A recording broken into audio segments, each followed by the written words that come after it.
Hi, Mitch Hauschildt, Maximum Training Solutions, doing another implement analysis. So this time I want to take a few minutes and talk about rollers, and specifically the vibrating rollers. You see a bunch of these out of the market. They're all over the place. And for whatever reason, a couple of years ago, everybody jumped on the bandwagon and started making them. So there's a whole bunch of different brands, a bunch of different kinds, all different price points. I've used a fair number of them, certainly haven't used all of them, so this probably isn't an all-encompassing list, but of all of them that I have found that I've used, the ones I like the most are really made by two of my favorite brands, which is Hyper Ice and Trigger Point.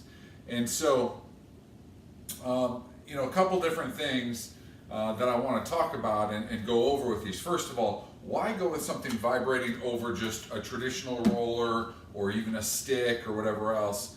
And I'm a big fan of vibration in general. I use a lot of vibration. We use a lot of vibration platforms with our collegiate athletes. I use a lot of Paxinian strokes, which is mimicking that vibration with things like our instrument assisted tools, like you can do the same with a hand roller, even over a foam roller. There's a lot of advantages there, and then a lot of you that have been through my R&T program, we do a lot of vibration type things even with sleeved elastic bands. So I'm a huge fan of vibration for a lot of reasons. The big reasons I really like vibration, number one, is we get a great neurological stimulation.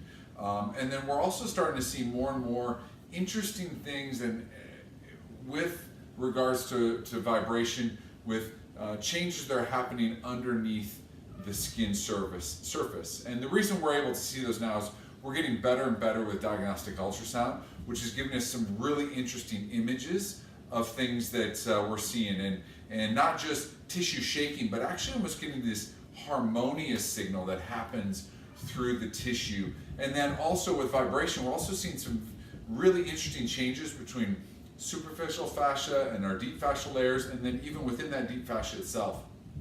So some really interesting things that can come out of vibration. And the other thing is, quite honestly, what's most important to me is vibration just feels good to a lot of people. So taking a roller and making it vibrate, for a lot of people, makes it more comfortable than a traditional roller. And so at the end of the day, better is better. That's the big key for me. So if I can make somebody move and feel better, that's really what I'm looking for. So now as we get into some of these rollers, there's a lot of things to look at. We've got different sizes. We've got a smaller diameter here, we've got a bigger diameter there. Some are longer, some are shorter. Then we get into some of these like balls. We've also got one around here that looks like a peanut with two balls and a space in the middle. And you see them in a number of different profiles and shapes. All with different purposes, and all can serve a different purpose, which is great. To me, it really comes down to what are you trying to achieve. This ball does a great job of getting in like onto a hip flexor where maybe a roller can't get in there very well. So depending upon what body part I'm trying to work at, or maybe even up into an armpit kind of an area, depending on what I'm trying to do, the shape really may be a benefit. But if I've only got one to look at, I'm probably going to go with more of a roller. These are just the more versatile if I'm only going to purchase one. Now, a couple things to look at is size, diameter, things like that. So this Hyper Ice unit is bigger diameter. A lot of our bigger athletes like that. The grid vibrating roller from Trigger Point's a little bit smaller diameter. For the most part, I don't think there's a huge difference between the two for most people. However, I will say that this may allow you to get into some smaller areas. This one may not. So again, it really comes down to what you're looking at, what you're trying to achieve. The next thing I do think you really do want to look at is the quality of the vibration. So again, the cheaper units, what you're going to find is the cheaper units tend to have a weaker vibration. They have less amplitude. So amplitude is its ability to do this. They have less amplitude because their motors aren't quite as strong. And so what happens then, you take a big individual and they sit on this thing and they just dampen it down. It doesn't work anymore. So you really lose the effectiveness when that happens. And but I will say this too with regards to amplitude. Amplitude isn't always better. So for me, the big thing is I just don't want it to get bogged down under a bigger load or a bigger body part or bigger individual. But more amplitude does not necessarily mean better vibration. So I want to make that clear. In fact, a lot of the things that we found on our total body, our whole body vibration platforms, is lower amplitudes actually tend to work a little bit better for some people. That's really, for my money, I think it's more the frequency that's a little bit more important. But the quality of the vibration is important. So you need enough amplitude with these different rollers that the vibration doesn't get hampered, but too much can be too much of a good thing. There's sort of what we would call the Goldilocks principles. Too much is a bad thing, not enough is a bad thing. We need it right in the middle there. So, and then the other thing that I would suggest you look at is for various different frequencies or speeds. So when you look at, say, the grid roller here, we've got several different speeds we can pick from. So we've got low, which is a low frequency, then we can get to a medium frequency, and then even to a higher frequency. Just a simple button on the end, we push it until we get the frequency that we want.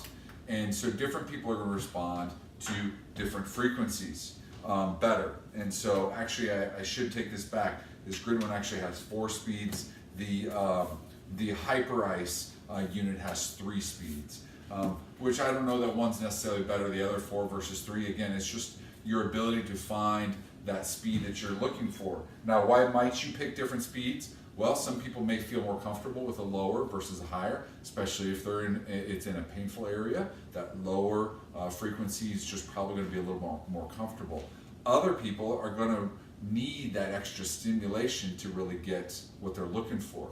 Now, one other thing to keep in mind as far as how we utilize these is we can use them like a traditional roller and use it to down-regulate tone, change how people feel, get rid of pain, things like that. But the other great thing about these over a traditional roller is we can use these like on the bottom of the foot or on the hand to actually stimulate those Paxillian corpuscles, which will really excite the nervous system overall. So these become great for a warm-up, where this is where I tend to go a little bit more as a cool down. I'm not saying we can't use this as part of our warm-up and our tissue prep, but we can actually use a vibrating roller or a vibrating ball, something like that, to stimulate that nervous system and get it excited. So last thing I think we just got to look at is price point, of course, right? I mean, you look at a traditional roller, you're going to be anywhere from $10 to $40. Now, when you get into a quality vibrating roller, you're looking at really at in the $100 range and up. The Hyper Ice unit, I believe, retails somewhere in the $199 range. The grid one, I think, is more in the $99 range. And I think this is somewhere, I don't recall exactly, somewhere in the maybe 100 or 150 range. So you are investing more when you're looking at this, but you do get more versatility out of it. And I do think you get what you pay for. So typically, the better units are really something that's it's worth paying a little bit more money for. But we put all these things together. What I will say is this grid trigger point roller of all the vibrating rollers I've used is probably my highest recommendation.